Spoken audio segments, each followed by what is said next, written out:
Hello everyone, welcome to this session of Textbook Super Coaching. Myself Preeti, your Paper 1 faculty. I hope everyone is fine.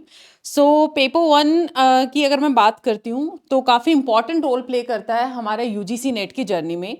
Notification आपका UGC net जून 26 का किसी भी time आ सकता है, आप सभी को भी पता है। पिछले जो साइकिल है, जून का साइकिल था, 16 अप्रैल को नोटिफिकेशन आ गया था। आज 20 अप्रैल है, इट मीन्स आपका वीकेंड तक या किसी भी टाइम पे नोटिफिकेशन आ सकता है। सो आप मान के चलिए विद इन 1 मंथ पूरा ये प्रोसेस आपका चलेगा कि एप्लीकेशन आपकी करेक्शन विंडो होगी, आप लोग ऑनलाइन एप्लीकेशन फॉर्म अप्लाई करेंगे, वो सारा 1 मंथ में चलेगा आप लोगों का। उसके बाद 15-20 दिन का लेट सपोज बफर टाइमिंग भी वो दे देता है। तो हम उम्मीद करते हैं कि जून के लास्ट वीक में और जुलाई के फर्स्ट वीक में आपका एग्जामिनेशन हो जाएगा। सो मैंने यहाँ पर टेंटेटिव 60 डेज का बफर टाइमिंग रखा है कि ये 60 दिन आपको कैसे यूटिलाइज करने की पूरी बाजी आप लोग पलट दे, पेपर 1 का गेम चेंज करके रख दे।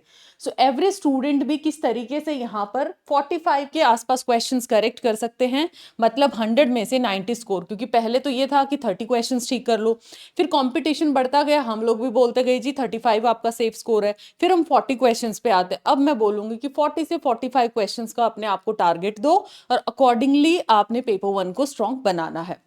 अब वो कैसे बनाना है, अगर आप तरीके से स्ट्रेटजी आप फॉलो करोगे, सो विद इन 60 डेज आप पेपर 1 को बहुत अच्छे से स्ट्रांगली तरीके से प्रिपेयर कर सकते हो। बट आपको ईमानदारी के साथ जो जो चीजें मैं आपको बताऊंगी वो चीज फॉलो करनी होगी।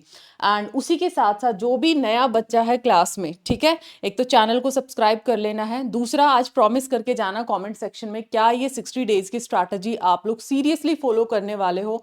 जो बच्चा सीरियस है, जिसको लगता है कि मेरा तो जून 26 मुझे लास्ट अटेम्प्ट बनाना है, वो तो पक्का से प्रॉमिस करके जाएगा कमेंट के अंदर। और जिसको लगता है चलो जी ये नहीं तो अगला, अगला नहीं तो उससे अगला साइकिल, बार बार जिसने बैठने का मूड बना रखा है, फिर उसका तो भगवान ही भला कर सकता है। चलो एनटीए तो करे ना करे, तो भगवान उसका भी भला करे। चलो, ये हमारा क्या है, टेलीग्राम ग्रुप, जहां पर हर इंपॉर्टेंट अपडेट मैं आपको शेयर करती हूँ, चाहे वो कोई क्लास लिंक है, जेनरिक वीडियो है, शॉर्ट रिवीजन है, कोई इंपॉर्टेंट नोटिफिकेशन आता है, सब कुछ आपको @प्रीति पेपर 1 टेलीग्राम पे मिलने वाला है।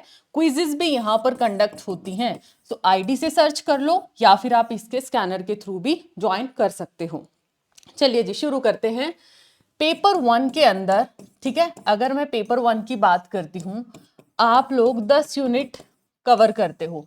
एग्जामिनर ने आपको 10 यूनिट का क्या दिया है, सिलेबस दिया है। ठीक है, अब ये 10 यूनिट में कोई भी एक्सपर्टाइज किसी की नहीं हो सकती। ठीक है, कि अगर मैं बोलूं कि मैं तो 10 यूनिट के अंदर बिल्कुल ही प्रो हूं, आप बोल दे मुझे कि मैम मैं तो 10 यूनिट्स को बड़े टिप्स पे करके जाता हूं, ऐसा नहीं हो सकता। हर इंसान का, आप अपने मास्टर्स का सब्जेक्ट भी देख लीजिए, इंग्लिश, हिंदी, पोल साइंस, कुछ भी है, उसमें से 8 यूनिट अगर अच्छे से आते तो 2 यूनिट आपकी वीकनेस मिलती ही मिलती है। हर एक के साथ ही चीज होता है, कुछ चीज हमें ज्यादा अच्छे से आते और कुछ चीज हम लोग बहुत अच्छे से नहीं कर पाते। सो यहाँ भी 10 जो यूनिट्स हैं, हर बच्चे का अपना अपना स्ट्रॉन्ग एंड वीक एरिया है। सो पहला जो आपका स्टेप है 60 दिन की स्ट्रैटेजी, आज फर्स्ट डे आपने क्या करना है, एक तो इस सिलेबस का ना प्रिंट आउट, ये मेहनत कर लेना। सिलेबस का प्रिंट आउट, सॉफ्ट कॉपी मुझे पता है सबके पास है, आप लोग डिजिटाइजेशन की जिंदगी जी रहे हो, लेकिन यहाँ पर आपके पास हार्ड कॉपी होनी चाहिए। हार्ड कॉपी क्यों, ध्यान से सिलेबस के टॉपिक्स को पढ़ो। टीचिंग एप्टीट्यूड में क्या क्या हेडिंग्स हैं, रिसर्च में क्या क्या हेडिंग्स हैं, लॉजिकल रीजनिंग में क्या क्या हेडिंग्स हैं। कम से कम 50 में से एक क्वेश्चन उस हेडिंग में से फंस जाएगा। स्वयं की फुल फॉर्म आ जाए, या फिर आपसे ये पूछ लिया जाएगा मूक की फुल फॉर्म क्या है, या टाइप्स ऑफ प्रमाण कौन से जो सिलेबस में साफ साफ मेंशन है।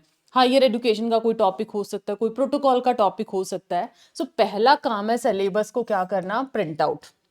दूसरा काम है, मुझे प्रॉमिस करके जाना आज की इस वीडियो के अंदर, ठीक है, मैं बहुत बारीकी से वीडियो बनाई है एवरेज स्टूडेंट्स के लिए भी, और जो अभी आज से प्रिपेयर करना शुरू करेंगे कि आप इस जून 26 में पेपर 1 को भी स्ट्रॉन्ग बनाने वाले हो, तो ये प्रॉमिस करके जाना है मुझे। ठीक है, तो प्रिंट आउट निकालने के बाद दूसरा काम है, अपने वीक यूनिट कौन सी हैं, स्ट्रॉन्ग यूनिट कौन सी हैं, उनको आइडेंटिफाई करना है। मान लिया कंप्यूटर साइंस का बच्चा बोलेगा मुझे आईसीटी अच्छा आता है, मैं रीडिंग कॉम्प्रिहेंशन अच्छा कर लूंगा, मैं मैथ्स भी ठीक ठाक बना लूंगा, ठीक है, मैं थोड़ा मतलब टेक्निकल चलता है ना कंप्यूटर साइंस वाला बच्चा, तो उसको लॉजिक ठीक ठाक समझ आ जाता है क्योंकि वो प्रोग्रामिंग करता है, सो लॉजिकल रीजनिंग भी ठीक कर लूंगा, हायर एजुकेशन भी ठीक कर लूंगा, ये उसने बोला। लेकिन ये बोलता है मुझे रिसर्च एप्टीट्यूड कम आता है, मुझे यहाँ पर पीडी भी कम समझ में आता है, लेट सपोज इसको कम्युनिकेशन और टीचिंग एप्टीट्यूड तो मोस्टली बच्चा कर ही लेता, मुझे नहीं लगता इसमें कोई दिक्कत किसी को आती है। बना लिया। एडुकेशन वाला बच्चा अपने वीक एरियाज कैसे निकालेगा? एडुकेशन सब्जेक्ट जिसका है वो बोलेगा रिसर्च, हायर एजुकेशन, उसके अलावा टीचिंग, कम्युनिकेशन, रीडिंग कॉम्प्रिहेंशन, उसके अलावा पीपल डेवलपमेंट एनवायरनमेंट। मान लिया ये 6 यूनिट मुझे आती हैं, मुझे टेक्निकल यूनिट्स नहीं आती, ये एडुकेशन का बच्चा अपनी स्ट्रैटेजी बनाएगा। तो पहला काम है आपको इस तरीके से वीक और स्ट्रॉन्ग एरिया को निकालना। आई होप ये 2 पॉइंट्स क्लियर है, सिलेबस का प्रिंट आउट, स्ट्रॉन्ग और वीक एरिया निकालना। अब 60 डेज में आपने क्या करना है? प्रायोरिटी होएगी आपकी वीक एरिया को शुरुआत करना। अब 3 तरीके से सिलेबस है। एक है आपका थ्योरी बेस्ड, जो बहुत जल्दी आप अंडरस्टैंड करोगे, teaching aptitude, communication and higher education, ये प्रॉपर थ्योरी वाली यूनिट्स हैं। टीचिंग कम्युनिकेशन है, हाइपोथेटिकल क्वेश्चंस बनते हैं आप लोगों के, आपको यहाँ पर रिवीजन इंपॉर्टेंट है और जितने ज्यादा पीवाईक्यू आप लगा सकते हो वो आपने लगाना है। लेट सपोज आपने डे 1 से एक यूनिट उठाया, आपने 2 दिन में इसका थ्योरी करना है, ठीक है, और 2 दिन में इसके लगाने हैं पीवाईक्यूज। बहुत दिन, एक यूनिट के लिए 4 दिन बहुत होते हैं, वो भी मैंने इसलिए आप लोगों को ये स्ट्रैटेजी में डलवाया है क्योंकि आपको पेपर 2 भी करना है। तो हालांकि कुछ यूनिट जो आसान होगी वो तो आप शायद टोटली 2 दिन में कर दोगे, एक दिन में थ्योरी, एक दिन में उसके पीवाईक्यूज, तो ऐसे करना है। ऐसे कम्युनिकेशन 2 दिन आपने इसकी थ्योरी को देना है, 2 दिन आपने इसके प्रीवियस ईयर क्वेश्चंस को देना है। ऐसे आपने अपने यूनिट्स को उठाना है। अब ये जो यूनिट है वो हैवीली थ्योरी बेस्ड यूनिट है, इसमें एक और ऐड कर देती हूँ मैं, पीपल डेवलपमेंट एनवायरनमेंट। यहाँ से आपके क्रोनोलॉजी बेस्ड क्वेश्चंस आते हैं, जितने ज्यादा रिवीजन यहाँ पर करोगे, जितने ज्यादा पीवाईक्यूज लगाओगे, उतना ही ये यूनिट आपका स्ट्रॉन्ग होगा। सिर्फ थ्योरी अगर करोगे तो सिर्फ थ्योरी तो आपको एक बार में ही समझ आ जाएगी। तक्षशिला यूनिवर्सिटी में क्या है, सीधे सीधे सीधे चीजें ही तो दे रखी हैं आपको समझने वाली, उसमें ऐसा तो कुछ है नहीं कि भी आपको लॉजिक याद करना है। इधर जितने ज्यादा रिवाइज करोगे, कौन कौन सी सेंचुरी में विजिट किया, किसका स्कॉलर, कौन सी यूनिवर्सिटी का कौन स्कॉलर है, किस टाइप की कम्युनिकेशन है यहाँ पर, ठीक है, यहाँ पर लेवल ऑफ टीचिंग क्या है, किसने कौन सी थ्योरी दी है, तो जितने ज्यादा पीवाईक्यूज उतना ज्यादा स्ट्रॉन्ग यूनिट। दूसरा यूनिट आता है आपका प्रैक्टिस बेस्ड यूनिट और आपका थोड़ा न्यूमेरिकल पोर्शन। इसमें एक प्रैक्टिस बेस्ड यूनिट है फ्री के मार्क्स वाली, जिसमें 5 क्वेश्चंस आते हैं, यानी कि सीधा सीधा 10 नंबर की यूनिट आती है रीडिंग कॉम्प्रिहेंशन। आज से लेके टिल एग्जाम तक एक दिन छोड़ के एक दिन आपको आरसी लगाना है। कोशिश करो एक दिन छोड़ के एक दिन। पहले दिन 20 मिनट आपको खलेगी कि यार 20 मिनट इसके ऊपर मैं कैसे वेस्ट करूं, बट यकीन मानिएगा जब आप एग्जाम डेज तक जाएंगे तब आप लोगों को खुद लगेगा यार ये तो मेरा 5 से 7 मिनट का काम था, और फ्री के मार्क्स से ना कुछ याद करना है, ना कुछ मुझे एक्स्ट्रा एफर्ट लगाना पड़ा, जैसे यहाँ पर पीवाईक्यू में बोलती गई आपको। एक आपको रीडिंग कॉम्प्रिहेंशन आएगा, स्क्रीन रीडिंग हैबिट इंप्रूव हो जाएगी, एक्यूरेसी आएगी, कम समय में कैसे आप जल्दी आंसर कर सकते हो वो स्ट्रैटेजी यहाँ काम आएगी। उसके बाद है डेटा इंटरप्रिटेशन यूनिट, 5 क्वेश्चन, हर क्वेश्चन 2 नंबर का, 10 नंबर की फ्री के मार्क्स वाली। इसमें बच्चे का स्टीरियोटाइप क्या बोलता है, मैथ अगर नहीं आता तो डीआईबी नहीं आएगा, टोटली गलत स्टीरियोटाइप है। क्योंकि अगर आपको सिर्फ प्लस माइनस, थोड़ा सा परसेंटेज, थोड़ा रेशो और एवरेज, अगर इतना भी आता है, एवरेज भी नॉर्मल वाला, बाल की खाल नहीं निकालनी इसके अंदर, नॉर्मल वाला, परसेंटेज इंक्रीज डिक्रीज, 2 चीजों का रेशियो कैसे निकालना है और आपको कैसे एवरेज निकालना है किसी डेटा का, बेसिक्स अगर आता है, सिर्फ 10% मैथ चाहिए, उसके बाद लगेगा आपका अप्रोक्सीमेशन मेथड, कैलकुलेशन थोड़ा ठीक कर लोगे। सो अगेन ऑल्टरनेट डेज पे आपको लगाना है डीआई, और इसके सिर्फ पिछले 5 साल के पीवाईक्यू कर लो, 5 नहीं तो कम से कम 3 साल के पीवाईक्यू कर लो। पीवाईक्यू अगर आपने 4 भी पीवाईक्यू, 4 डीआई सेट भी लगा लिए तो आप खुद बोलोगे मैम ये तो सेम क्वेश्चन है, सिर्फ ये तो डेटा में चेंज करता है, कहीं परसेंटेज में दे देगा, कहीं रेशो में दे देगा, क्वेश्चंस में तो कोई भी बदलाव नहीं है, डिट्टो वर्डिंग कॉपी पेस्ट आती हैं। सो ये था आपका डीआई मैथ्स। अब तीसरी यूनिट है मैथ रीजनिंग, यहाँ से भी 5 क्वेश्चन है, 3 अगर मैथ है तो 2 आपका रीजनिंग। 2 मैथ है तो 3 आपका रीजनिंग। यहाँ सिर्फ और सिर्फ पीवाईक्यू लगा लो या क्लास में जितना कराया जाता है उतना कर लो। इधर 10वीं तक का मैथ आपको आना चाहिए, बट आपको लगता है मैम इतना मैं हेडेक नहीं ले सकती, आपकी जेन्युइन अगर इशू है ये, तो सिर्फ पीवाईक्यूज लगा लो, जितना क्लास में करवाया जाता है वो पैटर्न कर लो, अपनी तरफ से कुछ मत करो, सिर्फ क्लास वाला कर लो, ठीक है। तो ये हुआ आपका प्रैक्टिस बेस्ड, सारा प्रैक्टिस बेस्ड कंटेंट है ये। एंड फाइनल कैटेगरी है थोड़ी टेक्निकल और लॉजिक वाली यूनिट, आईसीटी है और लॉजिकल रीजनिंग है। ये यूनिट आ गई, 4 यूनिट ये थी, 3 यूनिट ये थी, और एक है रिसर्च एप्टीट्यूड। रिसर्च तो आपका पीएचडी में भी काम आने वाला है। आईसीटी में टेक्निकल टर्म्स हैं, लॉजिकल रीजनिंग में आप लोगों को रूल्स याद रखने पड़ेंगे, और रिसर्च एप्टीट्यूड के अंदर थोड़ा सा आपको मिक्स है, थ्योरी भी है, स्टैट्स का पोर्शन भी है, आपको सिचुएशनल भी है कि भी इस डेटा कलेक्शन भी आता है, कैसा डेटा में क्वांटिटेटिव कब है, क्वालिटेटिव कब है, तो रिसर्च भी थोड़ा टेक्निकल एस्पेक्ट में आ जाती है। तो ये है आपका सिलेबस। स्ट्रैटेजी आपकी क्या रहेगी, जो आपकी वीक यूनिट है उसको कम से कम आप 2 दिन दो थ्योरी के लिए और 2 दिन दो आप लोग पीवाईक्यूज के लिए। आप इसमें ऊपर नीचे भी कर सकते हो, आप अपने रूटीन या शेड्यूल के हिसाब से। जो यूनिट आपको अच्छे से आती है, मान लिया अगर मुझे कोई आईसीटी का बोलेगा तो मैं आईसीटी की थ्योरी अगर एज ए स्टूडेंट मैं अपने आप को रख के देखूं तो आईसीटी की थ्योरी में एक ही दिन में निकाल दूंगी, 2 से 3 दिन, 2 दिन में इसके पीवाईक्यूज, क्योंकि मेरा खुद का कंप्यूटर साइंस सब्जेक्ट है। ऐसे ही एजुकेशन वाला बच्चा टीचिंग एक दिन में निकाल सकता है, तो 3 दिन पीवाईक्यूज को दे लो। तो ये आपको थोड़ा पर्सनल लेवल पे डिसाइड करना पड़ेगा कि आपकी कैचिंग पावर कौन सी यूनिट में कम है, कौन सी ज्यादा है। यहाँ पर अगर एक दिन दिया है टफ यूनिट को, वहां पर 3 दिन दे दो। ऐसे टाइम का आपने स्लॉट्स को डिजाइन करना है इन 60 दिनों को।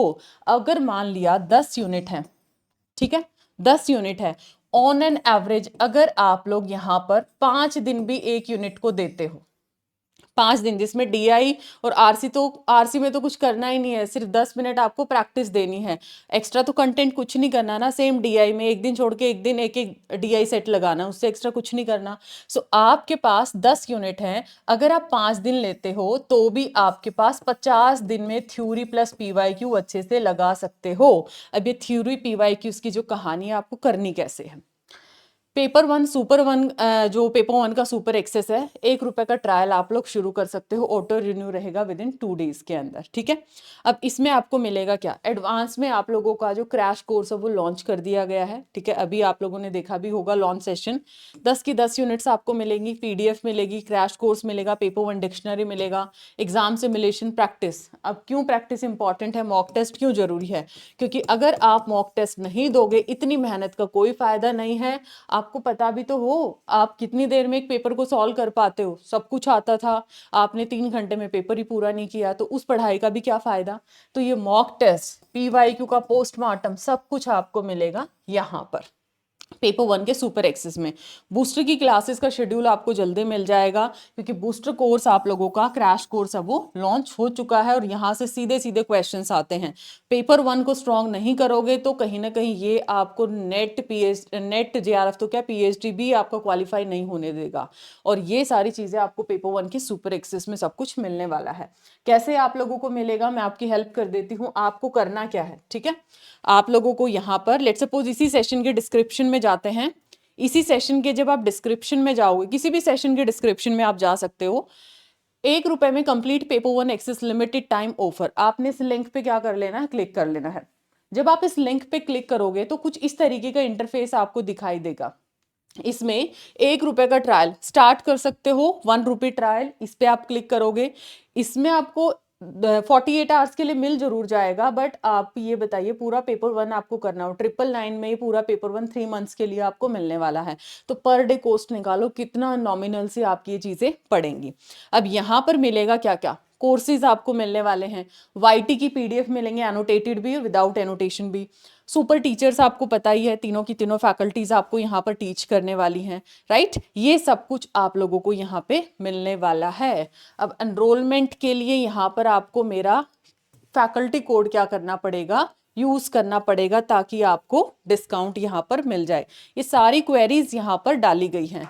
अब लेट्स सपोज आप इसी कोर्स पे जाते हो, ठीक है, इसी कोर्स पे जाते हो, तो यहाँ पे सब कुछ आपका मेंशन है, ये सारी चीजें हैं, यूनिट वाइज सब कुछ आप लोगों का दिया गया है। आपको यहाँ पर 1199 में मिलेगा। अब अगर मेरा यहाँ पर आप फैकल्टी कोड अप्लाई करते हो, अप्लाई कूपन पे जाओगे, FACTRITIH, फैकल्टी कोड आपने लगाया तो आपको ये प्राइसेस 999 यहाँ पर शो होगा। ये अकेला पेपर 1 का 360 डिग्री मिलेगा 3 मंथ्स के लिए आपको। सो आज ही इसमें आप एनरोल कर लीजिए ताकि कोई भी क्लास आपकी मिस ना हो और आप थ्योरी उसके साथ साथ बूस्टर कोर्स में आपके इंपॉर्टेंट टॉपिक्स का रैपिड रिवीजन सब कुछ आप अच्छे से कवर कर पाएं। सो आज मुझे प्रॉमिस करके जाइएगा, कमेंट के अंदर देखती हूँ कितने ऐसे स्टूडेंट हैं जो सीरियसली इस चीज़ को लेते हैं और मुझे प्रॉमिस करके जाते हैं। So like and share this video, subscribe the channel और पेपर 1 को अपना स्ट्रॉन्ग पॉइंट आपको बनाना है। Thank you so much.